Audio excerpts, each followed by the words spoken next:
Hello and welcome to our third annual Impact 100 London Grants Award ceremony. I'm Erica Wax, a co-founder of Impact 100 London, and I'm joined by my co-founder. Hi, everyone. I'm Lainey. Nice to see everybody, or not see you, but nice that you're here. And Neela Shukra, our membership lead, will be coming in a few minutes to introduce our fantastic charities. We have a fantastic mix of members and guests on the call. I wanted to extend a very warm welcome to our 35 new members. So those of you who have joined us for this third cycle. And I know a number of our members have also invited their sons and or daughters to join tonight, and they might be sitting next to you. My daughter and one of her best friends, Sienna, I know are upstairs watching.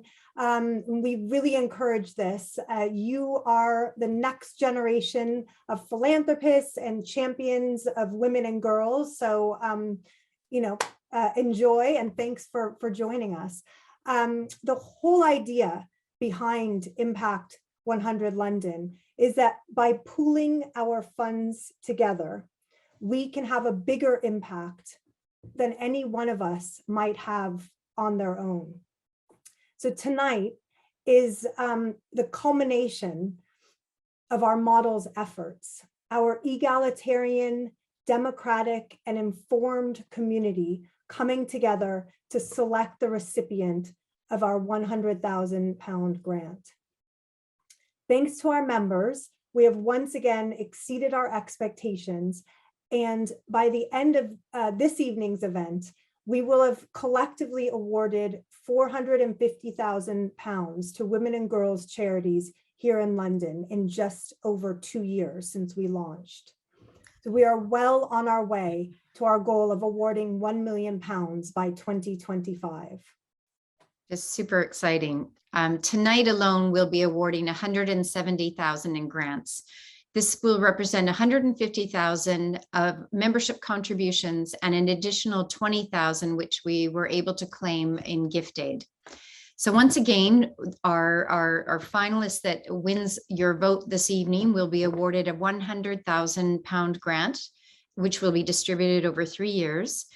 And there'll be, with the extra 20,000, not only are we able to give the small grants that we talked about, but we are able to raise our merit grants from 25,000 to 27,500. That was a really exciting decision we were able to make just this week. And so that leaves the 15,000, and our grants team, super exciting opportunity with this extra funds that we had. We're able to select 3 smaller women and girls charities here in London to receive a £5,000 grant each. And so many of you may have seen those names already on our social media, and certainly our members have heard them, but we'll be sharing those again later this evening. So not only will we have awarded £450,000 by the end of the evening, but we are so proud that we have a portfolio of 12 charities that we will have funded as a collective. And we're thrilled to be affiliated with each and every one of them. Many of those our members have learned about for the first time through their membership of Impact 100 London. And shining a light on essential charities is one of our key objectives. So that is a really, we're really grateful that we've been able to accomplish that. And so we're really pleased to have representatives of all of our past, or most of our past grantees joining the audience tonight. Establishing strong, longer-term relationships with our grantees is very important to us. And it leads to opportunities for our members to make further contributions to these organizations with their time and their talent, in addition to their treasure. So last year we heard from Heidi Riddell, the CEO of Women's Trust, our inaugural grantee. And in that same vein, tonight I'm thrilled to welcome back Natasha Finlayson, who's the Chief Executive of Working Chance, last year's main grantee. Hi, Natasha. Hi, Natasha. Hi, Lainey. Hi, Erica. Hi, everybody. It's nice Lovely to see you. And you.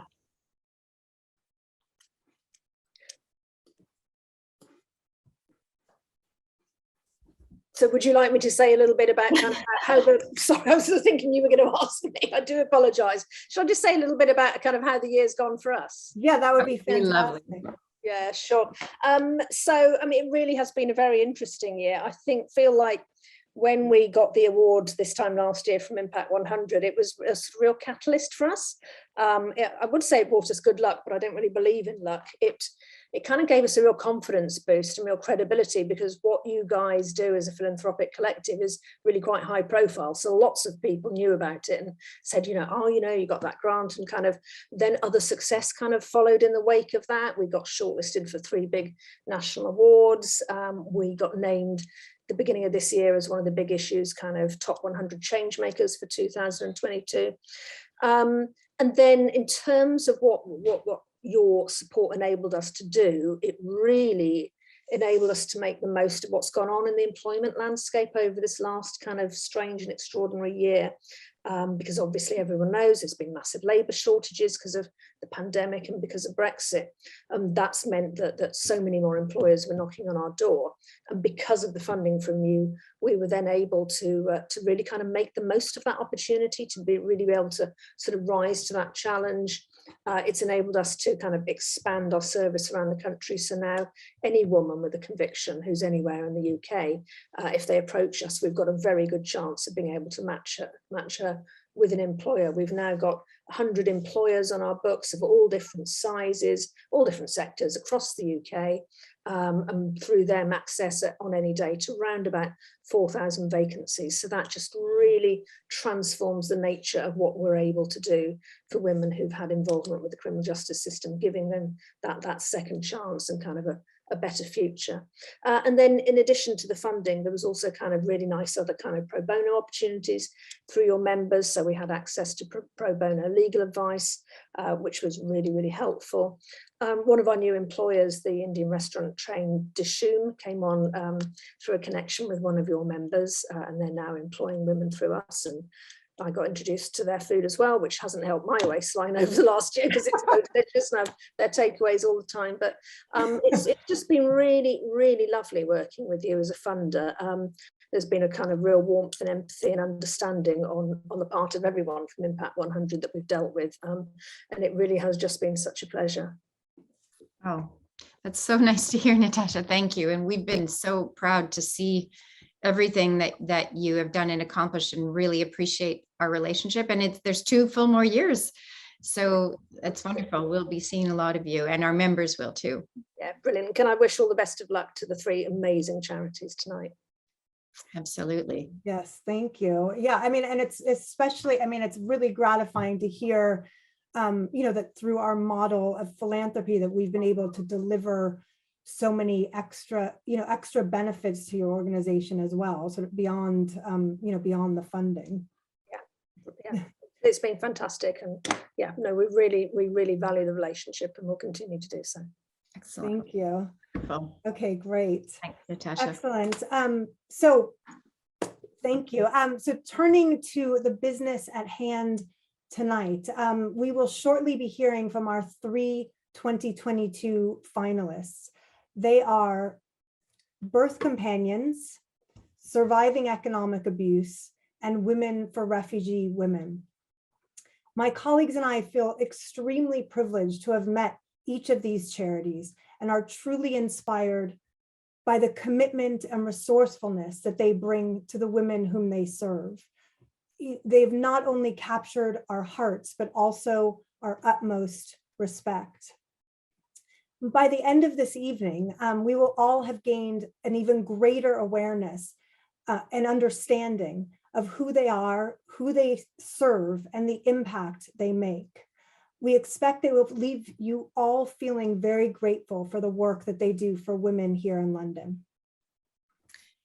And additionally, tonight is really the culmination of a tremendous amount of work over the last few months, the core of which was the rigorous grant review process led by Liz Avazian and undertaken by your representatives, our grants team.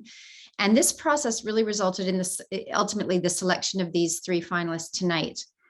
So once again, this year, we'll hear from the finalists. They've each prepared a 5-minute video that they will really, it's a quick glimpse and a powerful view into what each of the charities' missions and impact is, and the beneficiaries that they are really affecting in London. And they augment the charity assessments that our members have already received. One of the things that we were so pleased to hear back from some of our members at these charities assessments, they really felt that the information that they were given was really thorough and very helpful. So we appreciate that work, and we're glad, because part of our real goal is to enhance the understanding our members have of philanthropy, but also in particular what these organizations are doing. So ultimately, as we say, we're here to learn about the charities serving women and girls in London, to use our collective resources to make a difference, and then most importantly, for each of us to cast our vote for our chosen charity. Yeah, and so, I mean, as has been the case, I think, in the last 2 rounds, we know that this is an extremely difficult decision for each of us. There's no wrong answer. These charities are, all worthy of our 100,000 pound grant, and each will end the evening with a significant grant. So some of us are more prone to vote with our hearts, and some of us more with our heads, but either way, either way, it's fine and it works. So quick bit of housekeeping on that before I turn it over to Anila. Once again, this year, she has the best job. She has the privilege of introducing you to each of these charities and hosting a live Q&A with each of their directors. Our members should each have received an email from Impact 100 London. I think it should have arrived between 5:30 and 5:45. That has your voting instructions. And if you haven't, just quickly send us a message in the chat box. We want to make sure that everybody has the opportunity to vote. And with that, we'll hand it over to Anila. Thank you, Lainey. I will now introduce each of our 3 finalists' video presentations, followed by a short. Sorry, I thought my video was on already. Start again. Thank you, Lainey. I will now introduce each of our finalists' video presentations, followed by a short Q&A for each organisation. The specific questions have come from our members. Our first presentation tonight is from Birth Companions. Birth Companions' mission is to improve the lives of mothers and babies by improving the mental health and well-being of pregnant women and new mothers, enabling new mothers to give their babies the best possible start in life, empowering women to fulfill their potential through engagement, and driving improvements in the local and national policy and practice that impacts on their mothers and their babies.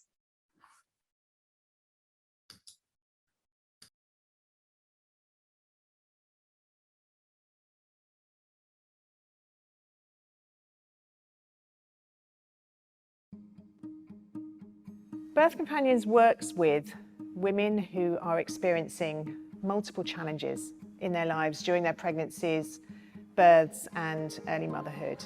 They're isolated and they don't have the support networks in place that most mums have when they go through this really important transition.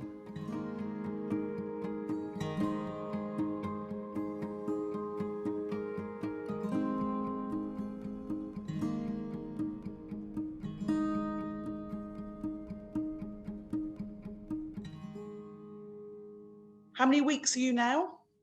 37 plus 3. Okay, lots of movement.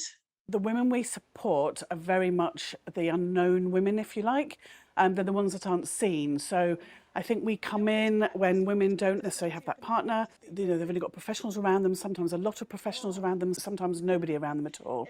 And we come in as that safety, that person that sits next to them and walks that journey with them and makes them feel, hopefully, feel safe. I was facing separation at birth with my little girl. I was in a domestic violence relationship. I was taking drugs at the time as well. I'd had 5 kids previously removed. I was so used to professionals who didn't know me, you know, judging me by what they'd seen on paper, to then meeting these professionals that, you know, just loved on me. We have frontline services and they support women in a number of different ways. Antenatal groups, mother and baby groups. We have one-to-one support from staff and our wonderful volunteers. We have birth support, that's really, really important. And then after the birth, in that very difficult postnatal period, again, one-to-one or group support for women to make sure that they have what they need when they need it. I was remanded at Holloway and I discovered I was pregnant, and I had a leaflet left in my cell inviting me to meet the birth companions. They made me feel empowered and gave me advice that helped me have the birth that I wanted. Birth companions made me feel stronger when I felt weak and gave me like power that I didn't think that I had. Unfortunately, the systems and the services that women currently receive are not always perfect. The maternity system, for instance, we know doesn't provide equal opportunities or equal outcomes for every woman and mother.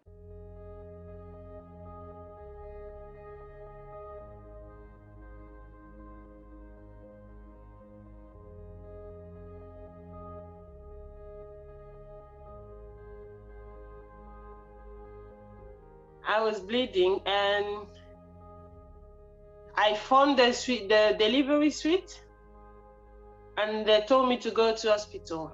I got to the hospital, and a couple of times later, a lovely lady came by my side. So I wasn't on my own. Women sometimes call the birth companion an angel sent to them, because it's a moment where they feel so vulnerable and so hard to make their voices heard, or even to realize they have a voice. If English is not your first language, I don't understand what TPD is. If English is not my first language, I don't understand what pathological or hyperstimulation or any of it is. So our research and campaigning and influencing work is very much focused on learning more about what's going wrong and what could work better in those services and systems, and then driving the improvements that will mean that there is a better, more consistent outcome for everybody, regardless of their circumstances. We joined a campaign to end the imprisonment of women, pregnant women in prison, and parents with young children. We shared our experiences of what it's like to be pregnant in prison to try and make a change. Just imagine giving birth in your cell, in your room, and nobody being there.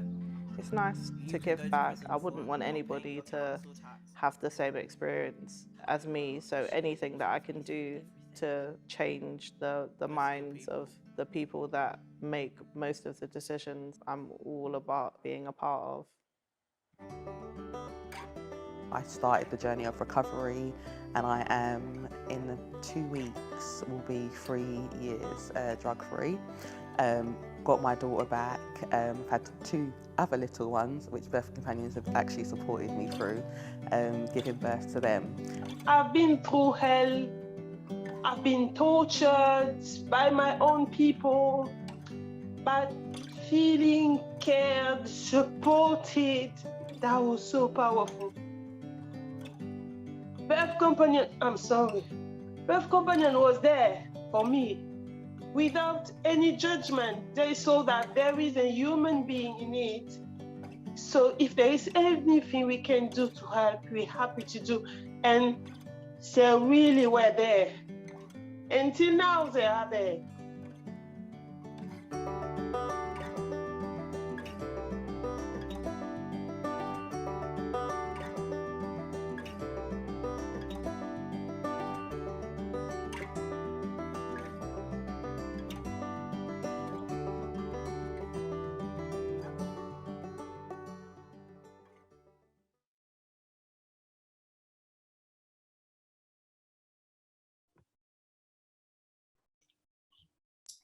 Thank you, Naomi, and welcome to the virtual stage. It was extraordinary to hear from you and your stakeholders about the profound difference that you're having to women at a particularly vulnerable point in their lives. It's amazing. We do have some questions, so I'll go to kick right off. In your video, you talk about working with women who face multiple disadvantages. Could you tell us a little bit more about the specific challenges they might face and how they come to hear about birth companions in the first instance? Yes, of course. Hi, everyone. So women refer themselves to birth companions or are referred through a variety of different routes, including midwives, specialist midwives in particular, social workers, and lots of other charities who are supporting women and see the need. All of the women we support are experiencing a really high level of need because they face these multiple challenges in their lives during pregnancy, birth, and early motherhood. These challenges are really varied, but they include poverty, homelessness, mental ill health, disability, domestic abuse, amongst others. And the women we support experience at least 3 of these challenges at one time, but some, up to 10 or more, which is just, is just hard to even comprehend. And these challenges can make that sort of important transition of becoming a mother just really stressful and hard. And we can help women navigate through those challenges by offering this emotional and practical support. That leads very nicely into my next question, which is one of your pillars of your work is engagement. What can you tell us more about your lived experience team, these women that you've just been talking about, and how you work with them? Yeah, so Brooklyn, Tuesday and Sandra, the women in the film, are all members of our lived experience team, which now numbers over 50. And they show really clearly how women who've been through our services and those challenging experiences can then use that expertise to give back and improve things for other women in a highly impactful way. And so this team works on a constant and evolving range of opportunities. Some help shape our services and govern the organisation as trustees. An even greater number are involved in shaping external research, policy, training and campaigning to improve the care that women and babies who are experiencing disadvantage and inequality receive. I'm just adding a question here. Do you recruit them specifically, or do they volunteer their services, or how does it work? Or is it a kind of mixture of the two?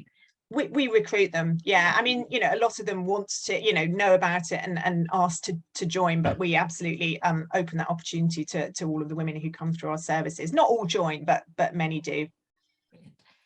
And as you highlighted in the video, Birth Companions carries out a lot of advocacy work, and as a result of your work, there's been significant improvements to women's lives, pregnant women and mothers with babies in prison.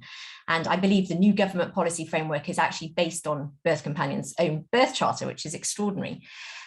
As you look forward now, what is, in your view, the current focus in terms of future campaigning to result in a change in policy? Well, one big project at the moment is planning a birth charter too, actually. And this policy document will focus on improving care and experiences of women with children's social services involvement. So women who are either at risk of separating from their baby or do actually go on to have their baby removed. And we know that there's a huge amount of poor care and problematic experiences, and really not enough offered to women at an earlier enough stage so that they have the opportunity to make changes potentially that could go on to enabling them to parent their child in the longer term. So sometimes women, parents are missing out on that opportunity and are experiencing what is potentially, I guess, one of the largest traumas that a mum could experience, which is to separate from her child. So we're going to work with key stakeholders, with women with lived experience, to create a birth charter too, and that will reflect what women are experiencing on the ground, and also look at the rights of women and their babies, and use that, I think, to try and affect change in this space in a similar way that we've managed to do with the criminal justice system. Amazing. Well, best of luck with all of that. I mean, the thought of being you're separated from your own children is just unbearable. So thank you for everything you're doing, and thank you so much for coming and speaking to us all tonight. Thank you. Naomi. Our next presentation tonight is from Surviving Economic Abuse, or SEE. SEE's mission is to raise awareness of economic abuse and transform responses to it.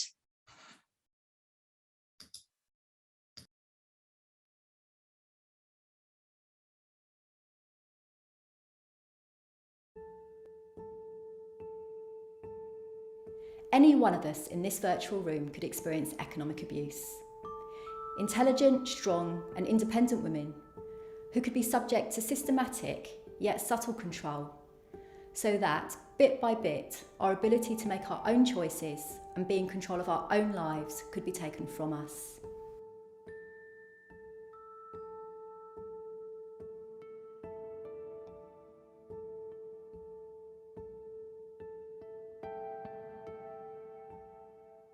I met my ex whilst still at college, and it wasn't long into the relationship that I discovered I was pregnant with my son.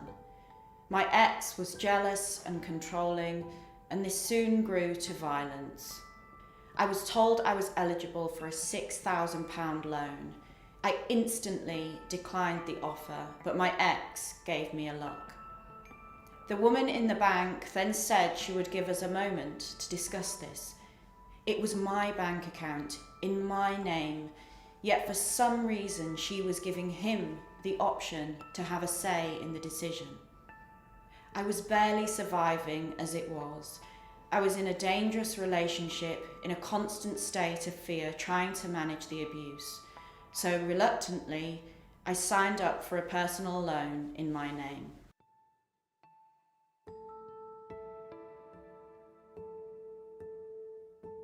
When I heard first-hand accounts of economic abuse back in 2006, there was no research on economic abuse.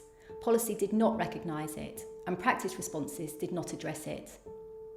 I travelled to the US and Australia to witness pioneering responses, which made me determined that women and girls in the UK should have access to the support they need to rebuild their lives safely. As a direct result of SEE's campaigning alongside survivors, the Domestic Abuse Act now names and defines economic abuse for the first time, and makes post-separation abuse a criminal offence, impacting millions of victims and survivors across the UK. During our 5 years together, I struggled to provide the basics for myself and my son. My ex was secretive with money, he gambled, and he even helped himself to my bank card and withdrew money. When I finally managed to end the relationship, my ex told me he was going to kill me. He came into my home the next night and assaulted me to the point of needing reconstructive surgery.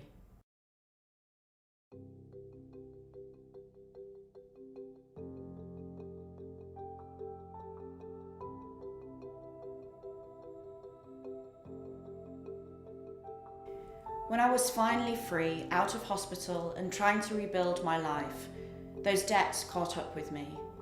The amount had grown to over £20,000. It was restricting not only my everyday life, but my future. We create information resources that are tailored to help victim survivors, from finding solutions to coerced debt and how to speak to their bank, to preparing to leave an abuser and finding a safe place to live. The I Need Help section of our website is visited more than 4,000 times a month.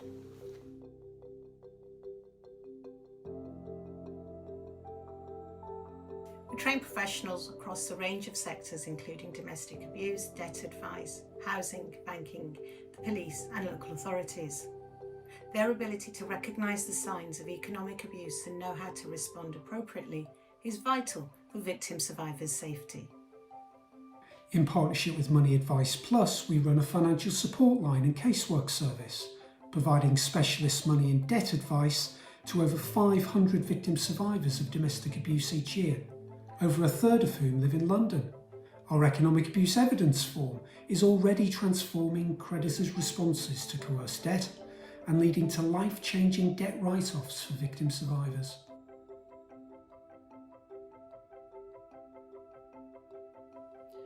This work creates powerful evidence that we use to influence change. We highlight how a perpetrator might use financial products and services to exert control over a victim, and work with banks and their regulatory bodies so they can stop this from happening.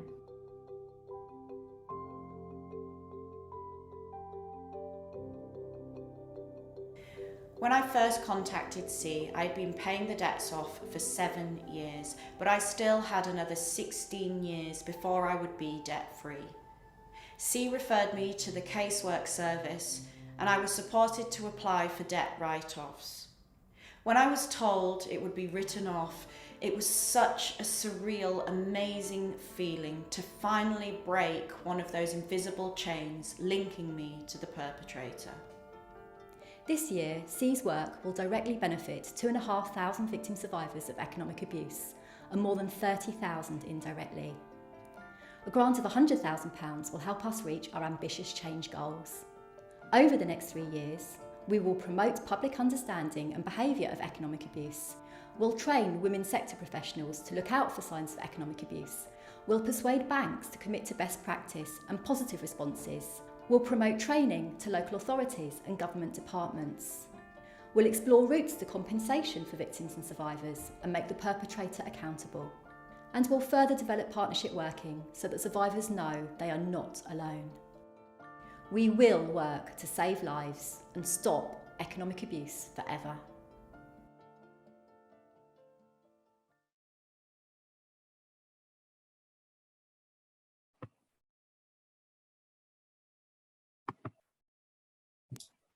Hello, Nicola. Thank you very much for that extremely powerful, if very sobering video about an issue that could affect any of us here.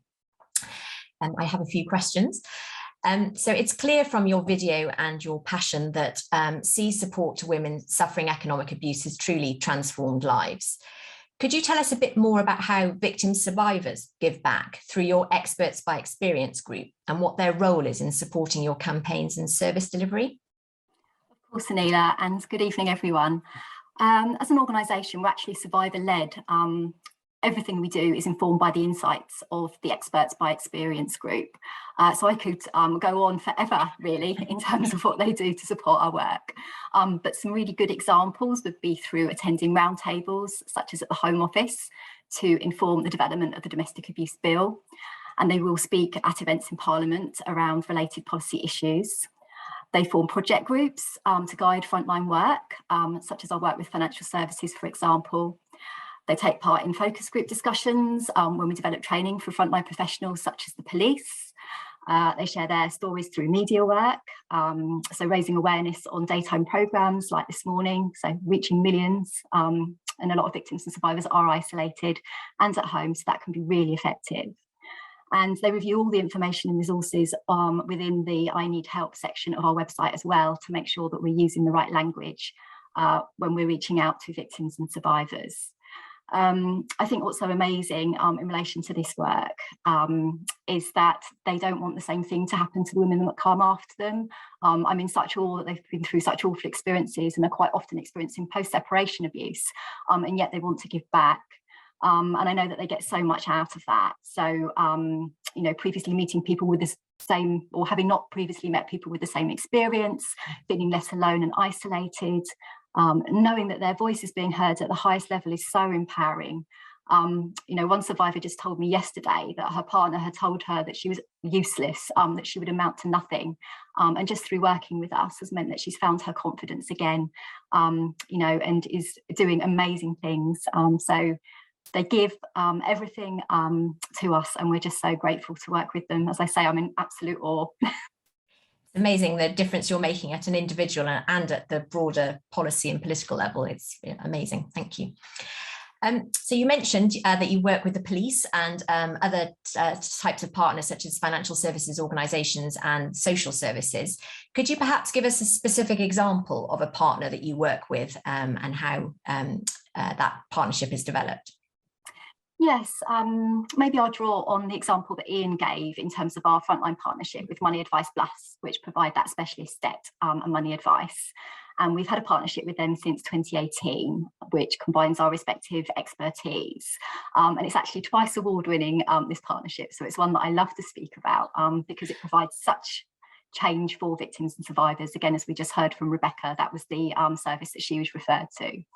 So we're supporting over 500 victims and survivors throughout the year, a third of whom are based in London, and more than a quarter of whom are from marginalised groups as well. And I think that service was particularly important during the pandemic, when we actually saw a 65% increase in calls that went on for a very long time, and where a lot of emotional support was needed. So it really was a lifeline for many victims and survivors at that time. I think another thing that I just love about the service is that the debt advisors who talk to me sometimes say that, you know, hearing the same problems day in and day out and knowing that there's not a lot they can do to change it can be really dispiriting. You know, so things like not being able to remove a partner from a joint bank account, for example, without that partner's consent, which provides ongoing control. So they love working through the partnership because that evidence can be shared with stakeholders such as banks, you know, who can make that decision and make that change. You know, so together, I think, you know, we provide an amazing kind of force, which means, you know, we're kind of greater than the sum of our parts, I guess. Absolutely. And finally, can you expand a little bit on how you measure your impact? I believe you have a lot of collaboration with researchers as well, to demonstrate the outcomes of your work effectively, please. Yeah, of course. So, I mean, we're just here to make a difference to the lives of women and girls. So, of course, measuring our impact is really important to us. You know, it's why we get up in the morning. We want to make that difference. So we've just recently developed a new 3-year strategy, and that's underpinned by a theory of change and supported by a detailed monitoring, evaluation and learning network. And so, as you said, we do work closely with researchers, and that includes, for example, the University of Suffolk, who evaluated our founding economic justice project. And it was through that project that we recognised that 95% of domestic abuse survivors will experience economic control. And as the video said, 60% are coerced into debt. And in addition to that, on average, each will have 5 different creditors.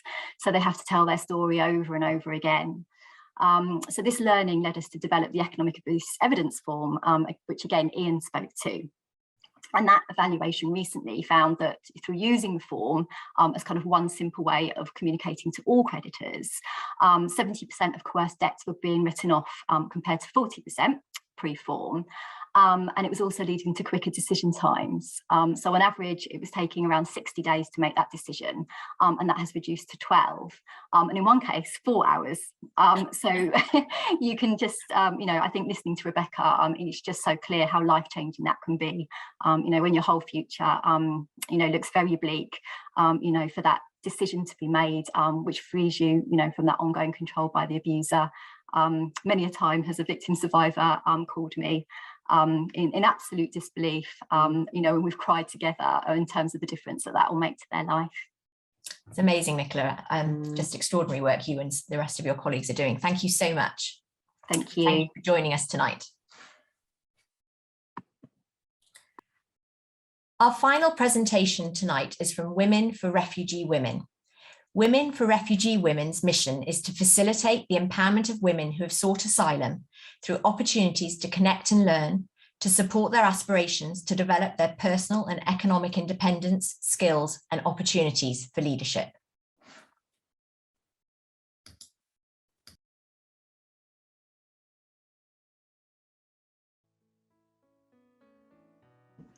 My name is Alphonsine Kabagabo, and I'm the director of Women for Refugee Women, a charity that works in 3 key areas: to empower women, to influence the public and the policymakers, and to create really change. So we have an asylum system that is human and welcoming. I would like to thank you all for reaching to us and recognizing the importance of the work we do. This opportunity comes at a time where women we support are terrified more than ever before because of the increasingly hostile asylum system. As you may know, the government has just announced a plan to send people seeking safety to Rwanda, and have passed a new bill which is the most harmful attack on the right to seek asylum the UK has ever seen.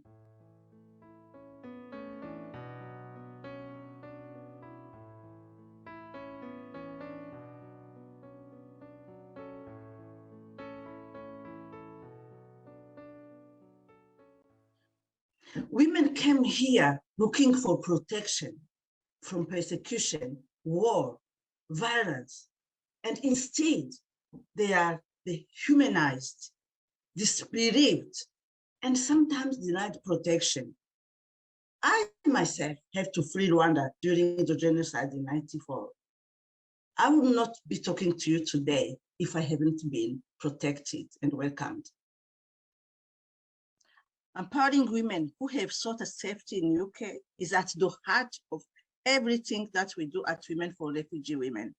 And your support will help refugee women who have been constantly persecuted, violated, and silenced to begin to rebuild their lives. Women for Refugee Women goals are for women seeking asylum to rebuild their life in safety and dignity, to be seen, heard, believed by the wide audience, to be front and center of advocating for changes in the UK system, which will protect other women for further violence, abuse, and trauma. I joined Women for Refugee Women when I was shy, isolated, lonely. The journey has been life-changing, all from the activities offered at the organization. I joined the drama, English language, public speaking, event organizing, and I've managed to find a family. I'm not lonely anymore. I belong to a family. I feel now I've got my life back, and yes, I am very strong now.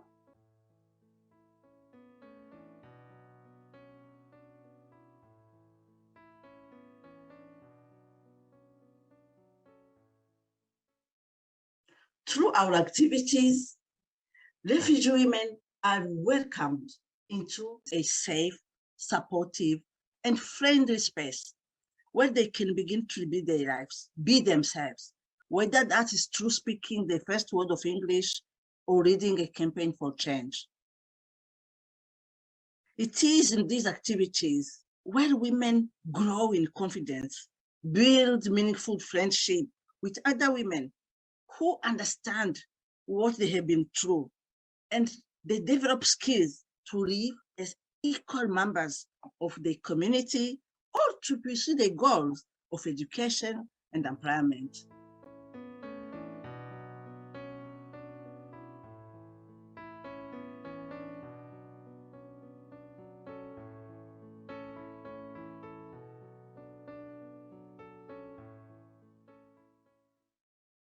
I'm Agnes. I'm a refugee now. I have been an asylum seeker for many years. And during that time, I was arrested and put detention. When I was released from detention, I was lucky to meet Women for Refugee Women, who gave me the opportunity to share my skill, to tell my story, to speak to the parliament. Now I'm the spokesperson in this organization. Your vote tonight would help us expand our network and our activities to reach many more refugee women, like those coming from Ukraine and Afghanistan. It will help us expand our empowerment activities and create new activities, particularly leadership courses, peer-to-peer support scheme, preparation for employment, and further education courses. Your vote would help strengthen London as a community where refugee women find protection, solidarity, a place to recover from persecution, violence, and abuse, and as a welcoming and caring city where refugee women like me can heal and start to thrive. Your vote would be a vote for compassion and solidarity. Thank you so much. Freedom is coming, freedom is coming, freedom is coming. Yes, I know. Freedom. Freedom is coming, freedom is coming, freedom is coming.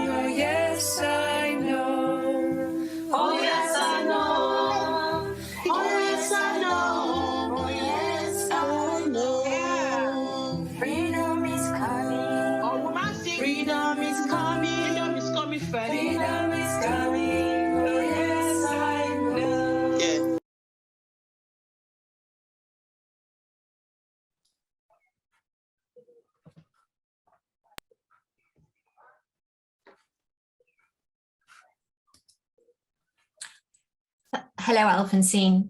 Lovely to meet you here today. Thank you so much. What a powerful and beautiful song that was. And you're all such brave and inspiring women. Thank you for being here. So I have a few questions from our membership. One of the cornerstones of your work that you spoke quite a lot about in the video is about empowering the women that you work with. Can you give us perhaps a few more specific examples of how you work with those women and how you then measure the success of your empowerment program, please? Thank you. Thank you for having us here. And really, the video said it all. Our empowerment activity is a holistic approach. When we bring women who are seeking asylum together, first to rebuild the sense of belonging, to build a community. It's really saying you lost your community when you became an asylum seeker. Come here, we are here for you. But we want to give you the skills to rebuild your life. We want you to give the confidence to speak out, to be who you want to be. And we do that through different ways. We listen to them and say, what would you like to do? I would like to learn English so I can connect with the community, my new community. You come to our English classes. I would like to attend a drama group and build my confidence and speak out and really do that. But I can also join a Rainbow Sisters group and express my sexual identity. Most of them come from communities when they can't dare to say that they are gay or lesbian, they can't. So we give that empowerment through different activities that meet the specific needs. We can't maybe meet all of them, but most of the needs of the women. It can be poetry, yoga class to relax, but mainly building your skills and your confidence, and they can speak out. Quickly, I can tell, I think Olivia talked very well, and Agnes, but Gabby is one of, I met recently. She came to we met her when she was in a detention center many years ago at Yazwood. She was so desperate. We supported her to get out through finding a solicitor. And after she came to our activities, she was shy, not speaking. Now, she attended our leadership, our feminist classes. She's now a leader. She's speaking out. She even shared her story on Channel 4 News. And she just got a degree to become a counselor and support other vulnerable women. So it's a very varied activities to empower, give the power to be who you want to be. Extraordinary, extraordinary. You mentioned your campaigning and advocacy work. Sorry, can I take about it? The way we measure our impact, it's true, of course, having a many framework that is strong, but we record participation. We make sure women are part of our evaluation. We record their progress through our, we run workshop. We are running some workshop at every 3 months to record and make sure we have a strong framework in place. Yeah. Is it a specific time limited program, or is it something that obviously just is specific to the particular individual? Actually, we don't have a limited program for some of them. Of course, like English, you learn and you finish and whatever one for. Drama, we are really saying you come and once you feel empowered, you move on. But some of them want just to come now support, continue to be there because it's a community. So some of them don't have any limits as such. As you said, you're a family, aren't you? So you're all together. So specifically on the campaigning and advocacy work, you've done a lot of work on the Nationality and Borders Act. Can you tell us what you're currently very focused on in terms of policy change? You know, our policy change is only focusing on the needs of the women. We center them, the women who are desperate, who are seeking safety. So it may be poverty, it may be homeless. To be homeless, it may be destitution, detention. So we listen to them, we center them and say, what are the key issues? Is it accommodation, living in accommodation that is not acceptable, that you are subject to violence? So as you said, our main focus last year was the bill, the Nationality Immigration Bill, the worst bill you can imagine, that unfortunately passed despite we campaigned. We lobbied the government, we got the women to have those skills to talk to the MPs, to write, to go to rallies, to really fight. And we partner with other organizations, but with no success. So we are going to continue working with other organizations to now see how we can make sure this bill that has been passed, maybe it can't change, but it's less harmful to the women. So we are now building our advocacy strategy. We have a new deputy director who we just appointed to look at that, but our also main focus is detention. We are still focusing to fight detention of women. A new detention center was opened. We couldn't stop it, but now we have launched a legal challenge to the Home Office. In 3 weeks' time, we'll be at the court to challenge the Home Office to provide the services that are really important to the women. We can't stop the detention completely, but at least give them services that respect them. Yes, basic humanity. Yeah, humanity. Yeah. So, but we are really focused on listening to the women and say, what is the next thing you want to fight for? Yeah. That leads nicely on to my final question. I mean, obviously, Women for Refugees is all about women with lived experience. And you yourself, of course, are a perfect example of that. Could you expand a little bit more on how you work with women with worked experience in terms of integrating them within the organisation? Yeah, thank you. I think even people talked about it. It's really for us, personally, as you said, I survived a genocide, I became a refugee, and becoming the leader of that organization gave me that feeling of, I know what I'm talking about. Yeah. I can put myself into their shoes. I can shape program at that strategic level. And the deputy we appointed also, she has lived experience. She survived, I mean, she became a refugee from Yugoslavia. So working with the deputy and all the other women in the network and the staff, we make sure women are at the center. That means they are still part of developing our programs, activities. It's the experience, we say, what do you want to see? And we build that, so they are part of strategy group, they are part of advocacy group, so they can shape our campaign. But we want them to be at decision making. We want to move away from doing things for them, that by them and with them. So they are part of trustees, part of volunteers. We are increasing that, and we increase that by providing the skills they need to be a trustee, running trustee courses, running volunteering courses, running employment skills, reviewing our recruitment strategy. So increasing the voice at every single level, bottom up, center, everywhere. And that's my commitment, 100%.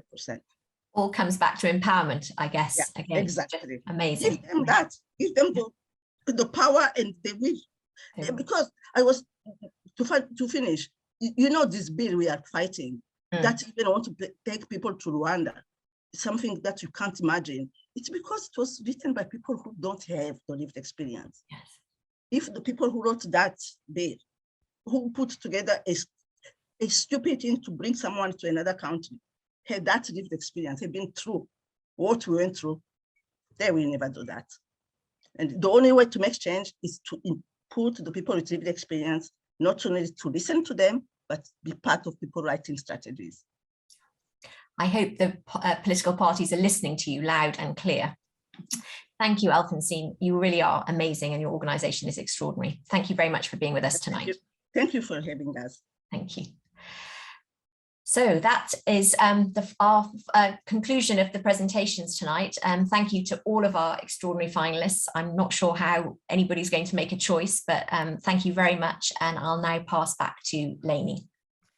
Thank you, Anila. You said it. I really had seen the videos before, and I'm sure all of you really thought those were so incredibly helpful. But the Q&A with each of those directors was excellent. The questions were so probing and enlightening with just a better understanding and to really feel the passion of each of these directors that are leading these organizations. So. So despite any confusion any of us have, the moment has arrived and we are going to ask you to vote. You can now please go to your email. It came in from Impact 100 London. Again, I believe that they should have arrived between 5:30 and 5:45. We're asking you to just choose one of those three very worthy charities to receive our collective £100,000 grant award. And as Erica said, fortunately, there is no right answer. Each of them is so worthy of our support, but thankfully, each of them will walk away tonight with a significant grant. So again, please send us a note in the chat if you have any issues. You will see a clock, a 5-minute countdown. And at the end of that, Anila will quickly come back on screen. It may take me a minute or two to collate the votes. We're pleased to have so many of you wanting to have your voice heard. So with that, I will go off camera, and I believe you're going to see the clock right away. And we all have to vote, me included. So good luck, everyone.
My, that was a tough decision. As one of my colleagues just said, it's the best and the worst part of the evening, making the decision on which organisation is going to win the major grant. But if you are still wavering, I understand there may be just a minute for you to cast your vote now before the system automatically closes down.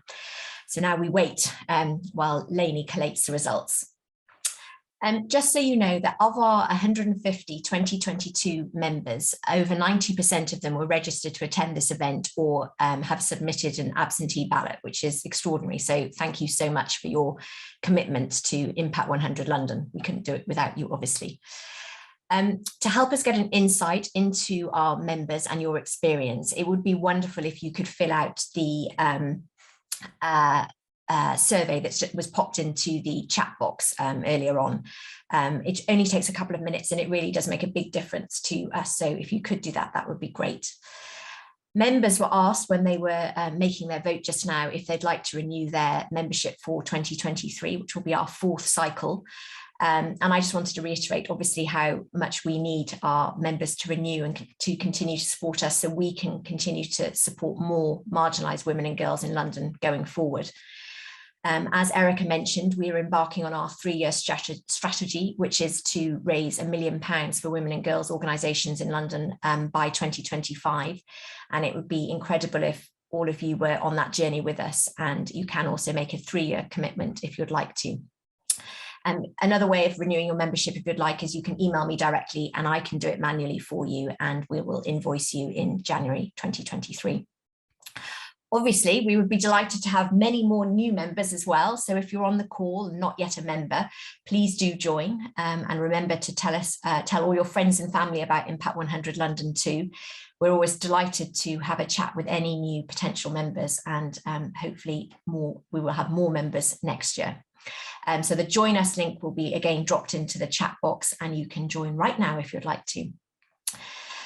As with previous years, this has been an incredible experience for all of us, but we could not have done it without the assistance of a few key individuals who have played an integral role during this cycle. So on behalf of our leadership team, I'd like to take this opportunity to say a special thank you to a few key people, many of whom are 2022 members. So our grants team, Stacey Arnovitz, Louisiana Lush, Diana Schwartz, and Olivia Gillen-Bauer, led by Liz Ibazian. Sabine Chatin for leading our effort to identify recipients for our small 5,000 grants this cycle. Edie Lush for moderating many of our educational events, not just this year, but in previous years too. Isabel Barrett, Benedicta Nonville, Nancy Stanwell-Warren and Efrat Weiss, who have joined our events team and are helping to plan our 2023 launch event on the 11th of October, which there'll be more on that later. So I hope you can all join us there as well. Vera Lasconi and Martha Hurst of Debevoise and Plimpton for their continued support and legal advice. Samantha Powick for her social media expertise, Claire Hester for her wizardry on our website, and Devon Rose Turner for supporting us on our graphics and newsletter and producing many of our online events, including this one. So thank you. We couldn't have done it without you. And indeed, thank you to all of our 2022 members. So just a final word before I know you all want to get onto the business of who's won the big grant, but just a few reminders for our members. We have 2 more events coming up before the end of this cycle. So our leadership team and grants team have decided to meet for an impromptu, informal celebratory drink on Monday night, the 20th, at Enotico Rosso on High Street, Kensington. So we'd love for any or all of you to join us around 7:30 for a drink. It would be lovely to see you there. And finally, our last walk of the season of the Impact 100 London walking season is on the 27th of June, and it's the Super Bloom Walk at Tower Bridge. And again, you can register for that on our website. So it just remains for me to say thank you again. Thank you to our audience. Thank you to all our members. And most importantly, thank you to our charity finalists tonight. It's been extraordinary. So from me, good night, and thank you very much again. Bye-bye. Hi there. Thank you so much, Anila. That was fantastic. My heart is beating really quickly right now. While Lainey is doing the final tabulations, now I think is a great time to share more broadly the names of the 3 smaller charities that will be giving £5,000 grants to in this cycle. We shared this exciting news with our members early last week. So we're thrilled to be in a position to award an additional £15,000 in grants for this cycle. And we've selected 3 smaller local charities to be the recipients of these grants. Each of these charities have an annual income of between £100,000 and £200,000, and they're providing vital services to women, marginalized women and girls in London. So the 3 smaller charities are Action Breaks Silence, ROJ, Women's Association, and Street Talk. We know that a few representatives are in the audience with us tonight, and so huge congratulations to each of you. Back to our main event. As we said earlier, one of the most,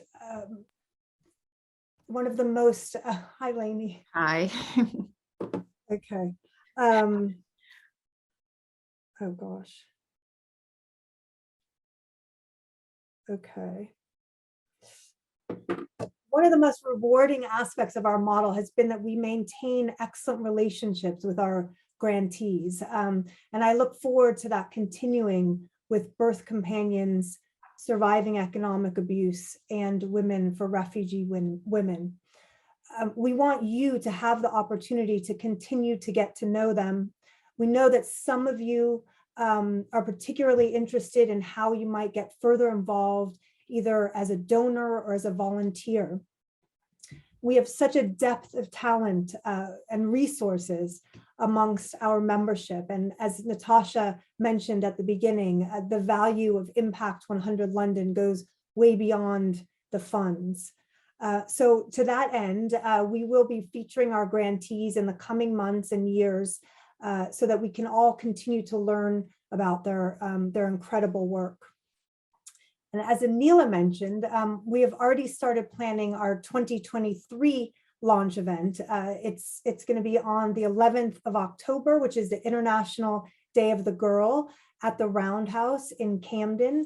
And we hope that our grantees will come along too. So you'll have an opportunity to meet them in person. Okay. So I'm just going to have to look at this one more time. Okay. Okay.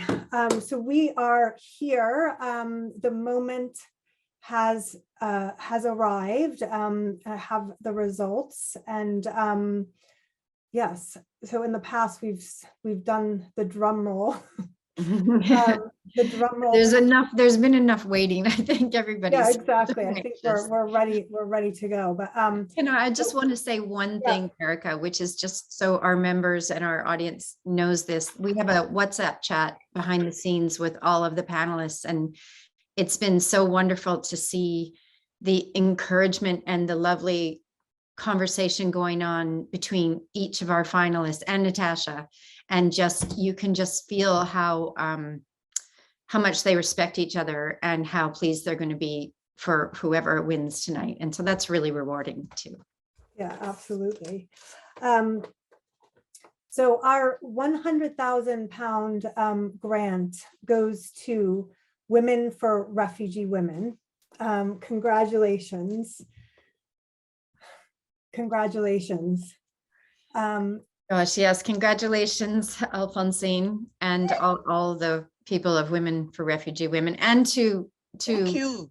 Yeah, and we just, before, I mean, Alphonsine, we want to hear from you, but we just also a huge congratulations, of course, to Birth Companions and to Surviving Economic Abuse as well. Each of you will be receiving a grant of £27,500. Such fantastic organizations, and we're looking forward to following you both, and we're so pleased that we could introduce you to to our members and everyone on the call tonight. So yes, Alphonsine.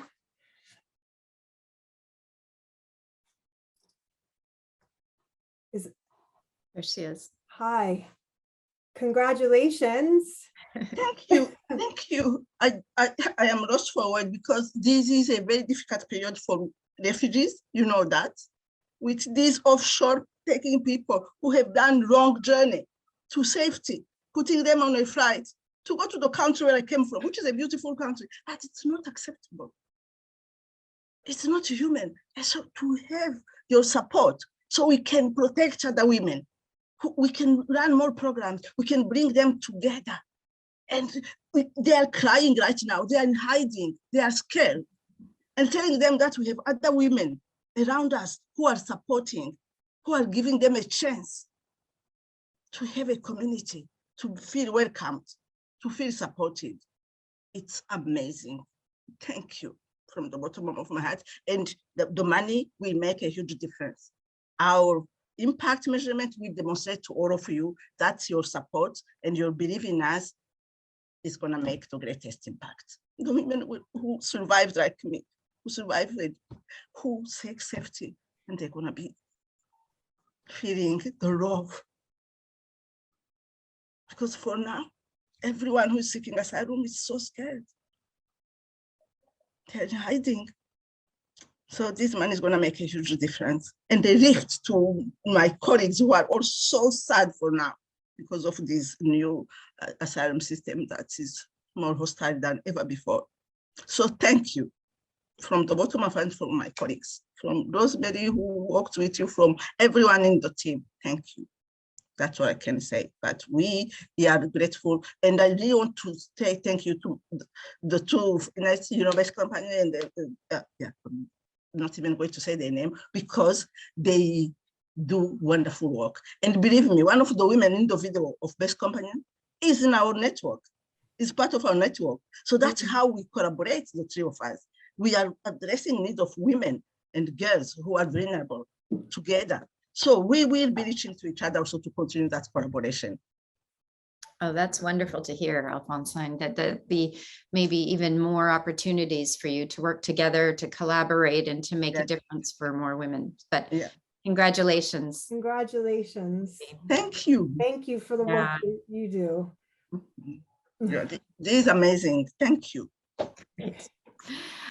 It is an amazing feeling to know that we will have now, I guess, funded £450,000 to these 12 charities. And so excited that you're going to be one of our main grantees, Alphonsine. That's wonderful. We are overexcited and very grateful, really. I can speak, I can speak a lot. So I can speak forever the difference this money is going to make. Well, we're going to give you another opportunity to do that to our network. Hopefully, as Erica mentioned, there's our event in October where our members will be able to meet all of our grantees, which is fantastic. And then as our lead grantee, just as Working Chance and Women's Trust were able to do, we will create an opportunity for you to speak again to them directly. Yeah, and come support us when we challenge the Home Office in 3 weeks. So even more money to really do more campaigning and really challenging the hostile environment beyond. Yeah. Wonderful. Okay. Thank you. Good night. Thank you. So I just have a quick comment I thought I would mention, which is that as Anila and Erica mentioned, we did ask our members who were prepared to commit to the 2023 cycle. And I'm so pleased to say we have over 80 members already. So that's just fantastic. So that's £80,000 towards the next 3 fantastic, important, essential charities here in London. So that's just great. Thank you to all our members for your confidence in us and creating this opportunity for us as your representatives and for us collectively to make such a huge difference. Yeah, so I think, I mean, with that, I guess we are going to sign off now. So yeah, from Lainey and myself and all of us on the leadership and grants team, thank you, and good night. Hard to say good night, but thank you everyone for joining.